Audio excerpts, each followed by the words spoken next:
வணக்கம். செல்வகுமாரின் இலங்கைக்கான வானிலை எச்சரிக்கை 2026 ஜனவரி 2 வெள்ளிக்கிழமை அதிகாலை நிலவர ஆய்வறிக்கை. இலங்கையை பொறுத்த வரைக்கும் ஏற்கனவே நாம பிப்ரவரி 15 வரை முன்னெச்சரிக்கை தொடரட்டும் என்றுதான் சொல்லியிருக்கிறோம். ஏற்கனவே நிலச்சரிவு பொழுது கடும் எச்சரிக்கை கொடுத்தோம். அடுத்தது கடந்த டிசம்பர் 17, 18 தேதிகளில் பெய்யக்கூடிய மழைக்கும் கடும் எச்சரிக்கை கொடுத்தோம். அதுலேயும் நிலச்சரிவு ஏற்பட்டது. இனிமேல் சிறுமழை கூட அச்சுறுத்தலை கொடுக்கும், பாதிப்பை கொடுக்கும்னு சொல்லியிருக்கிறோம். காரணம், வெடிப்பு ஏற்பட்டிருக்கிற இடங்கள்ல வெடிப்புக்குள் தண்ணீர் புகுந்தால் நிலச்சரிவு ஏற்படும். அணை எல்லாம் நிரம்பி இருக்கு. கொஞ்சம் மழை பெஞ்சாலே அணை திறக்க வேண்டிய நிலைமை தான் ஏற்படும். ஆகையின் காரணமா அணை திறக்கப்படும் சூழல் இருக்கிற காரணத்தினாலே மழை பெய்யக்கூடிய நாட்கள்ல அணை திறப்பு இருக்கும் என்பதனால ஆற்றங்கரையோர மக்கள் கண்டிப்பாக முன்னெச்சரிக்கையுடன் இருக்கணும். வரக்கூடிய ஜனவரி மாதம் 5ஆம் தேதிக்கு மேல் கனமழை பொழிவு காத்திருக்கு. இன்னைக்கே மழை இருக்கு. அது தொடர்பாக அறிக்கை சமர்ப்பிக்க போறேன். இன்றைக்கு மழை இருக்கு, எங்கங்கிறதையும் பார்ப்போம். வரக்கூடிய 5ஆம் தேதிக்கு மேல 8ஆம் தேதியிலிருந்து மிக கனமழை பொழிவு எல்லாம் காத்திருக்கு. 7ஆம் தேதியிலிருந்து மிக கனமழை பொழிவு, அதிகனமழை, அதீத மழை பொழிவு எல்லாம் காத்திருக்கு. அதற்கான முன்னெச்சரிக்கை எடுக்கணும் தொடர்ந்து.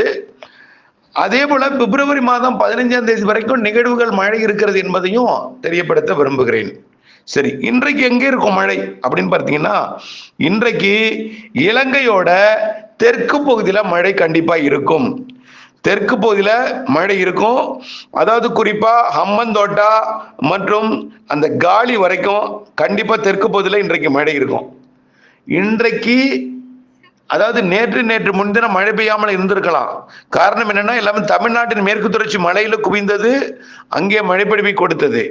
ஆனால் இன்றைக்கு கொஞ்சம் மீண்டும் தெற்கு நோக்கி மீண்டும் அந்தமான் சுமத்ரா தீவு பகுதியை நோக்கி, தெற்கு அந்தமான் சுமத்ரா தீவு பகுதியை நோக்கி இந்த காற்று சுழற்சி பின்னோக்கி விலகி செல்ல இருக்கிற காரணத்தினால மீண்டும் இலங்கையோட தெற்கு பகுதிக்கு இன்றைக்கு மழைப்பொழிவை தொடக்கம். இன்றைக்கு தொடங்கும் மழை இன்றைக்கு மாலையிலோட அது விட்டுரும், பெருசா இருக்காது, இருந்தாலும் அச்சுறுத்தலை கொடுக்கும். மீண்டும் மழைன்னு பார்த்தீங்கன்னா 5ஆம் தேதியே தொடங்கும்னு எதிர்பார்க்கப்படுகிறது. இலங்கைக்கு 5ஆம் தேதியே மழைப்பொழிவை தொடக்கலாம். தாமதம் ஏற்படும் பட்சத்தில் 6ஆம் தேதி தொடக்கலாம். 5ஆம் தேதியே மழை பெய்து இலங்கைக்கு. குறிப்பா இலங்கைக்கு 5ஆம் தேதியே கனமழை பொழிவாகவே கொடுக்கலாம். திரிகோணமலை, அதே போல அதற்கு ஹம்மந்தோட்டா வரைக்கும் இலங்கையோட தென்கிழக்கு பகுதி, திரிகோணமலைக்கு தெற்கே உள்ள தெற்கு கடலோர பகுதி, தென்கிழக்கு பகுதி எல்லாம் வரக்கூடிய 5ஆம் தேதியிலிருந்தே மழை இருக்கு. 5ஆம் தேதி காலையிலிருந்தே மழை இருக்கும். 5ஆம் தேதி, 6ஆம் தேதி, 7ஆம் தேதியே கடும் அச்சுறுத்தல் மழை இருக்கு. கண்டிப்பா மழை பொழிவு சற்று அச்சுறுத்தலை கொடுக்கும். 5ஆம் தேதி தொடங்கக்கூடிய மழை 6ஆம் தேதி, 7ஆம் தேதியே கடும் அச்சுறுத்தலை கொடுக்குங்க. காரணம், அந்த நிகழ்வு தொலைவில் இருந்தாலும் அது என்ன சொல்றதுன்னா, ஒரு நீண்ட ஒரு சுழற்சியா இருந்து கொண்டு இணைப்பு சுழற்சியால இங்க ஒரு காற்று சுழற்சி, இலங்கை அருகே இலங்கையோட தெற்கு பகுதியில் ஒரு காற்று சுழற்சி அமைந்து, அந்தமான் பகுதியில சுமத்ரா தீவு பகுதியில் ஒரு காற்று சுழற்சி அமைந்து, நீண்ட ஒரு ஓவல் சைஸ்ல ஒரு நீள்வட்டத்தை இணைப்பு சுழற்சியால பிணைக்கப்பட்டு 5ஆம் தேதியிலிருந்து இலங்கைக்கு மழைப்பொழிவை கொடுக்க தொடங்கும். கண்டிப்பா 5ஆம் தேதி தொடங்கும் மழை 6ஆம் தேதி, 7ஆம் தேதி மிக கனமழை பொழிவை கொடுக்கும் என்று எதிர்பார்க்கப்படுகிறது. 6ஆம் தேதி, 7ஆம் தேதி குறிப்பாக மலை பகுதிகள், நான் சொல்றேன், ரொம்ப பீதி ஏற்படுத்திக்காதீங்க. நான் எதுக்கு சொல்றேன், முதல்ல எவ்வளவு நான் ஓப்பனா திறந்த மனதோட சொன்னேன்.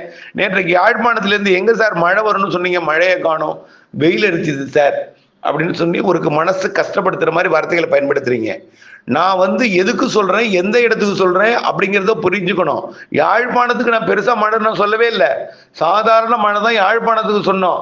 எங்க அச்சுறுத்த மழைன்னா, சிறு மழை கூட வெடிப்பு ஏற்பட்டுக்கூடிய இடங்கள்ல பெய்தால் வெடிப்பு விரிசல் கொடுக்கும்.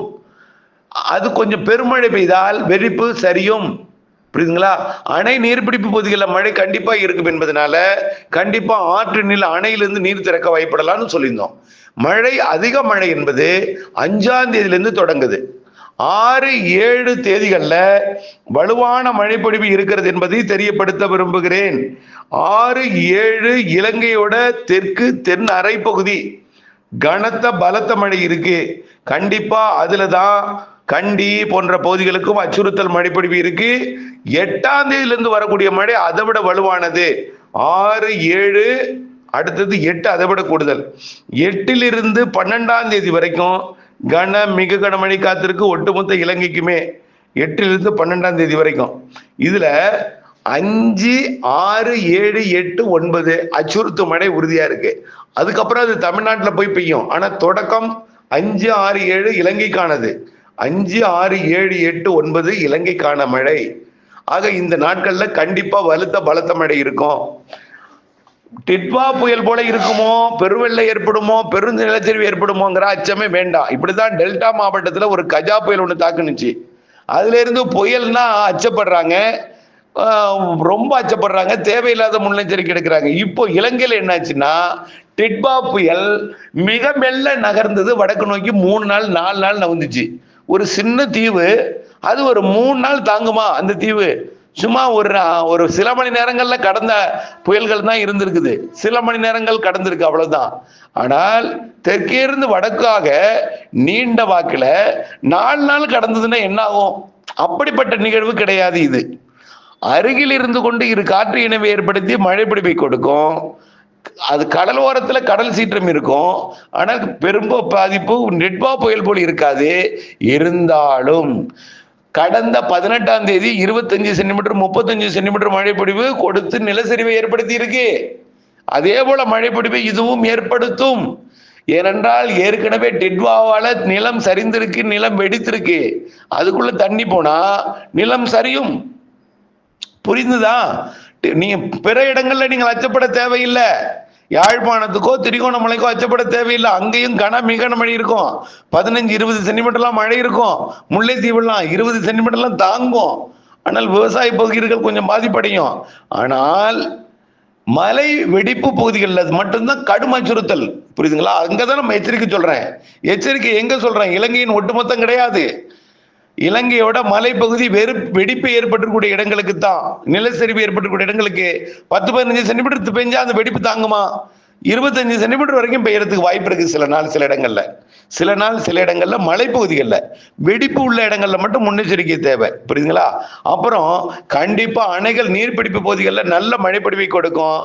அணையில இருந்து கண்டிப்பா தண்ணீர் திறக்கப்படும். அணை பாய்ந்தோடும் வழித்தடங்கள்ல கண்டிப்பா முன்னெச்சரிக்கையுடன் இருக்கணும். வரக்கூடிய 5ஆம் தேதியிலிருந்து 12ஆம் தேதி வரை.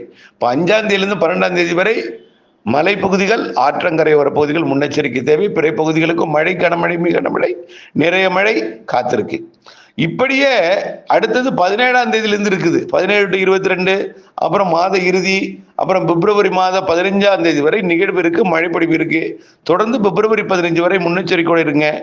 அதுக்கப்புறம் போகலாம் வீடுகளுக்கு, சொந்த இடங்களுக்கெல்லாம் என்பதை தெரியப்படுத்த விரும்புகிறேன். இணைந்தே இருங்கள் அப்டேட்ஸுடன். நன்றி. அச்சமோ பீதியோ கொள்ளக்கூடாது. மலைப்பகுதிகளுக்கும் ஆற்றங்கரை பகுதிகளுக்கும் எச்சரிக்கை கொள்ளிருக்கேன். பிற பகுதிகளுக்கு மழை நிறைய இருக்கு 5ஆம் தேதிக்கு மேல என்பதை தான் சொல்லியிருக்கேன். டிட்வா புயல் போல் இருக்காது. டிட்வா புயல் போல் இல்லைன்னா கூட அதில் ஏற்பட்ட பாதிப்பு வெடிப்புகளுக்குள் தண்ணீர் போகும்போது நிலச்சரிவை ஏற்படுத்தும் என்கின்ற முன்னெச்சரிக்கை தான். இணைந்திருங்கள் அப்டேட்ஸுடன். நன்றி.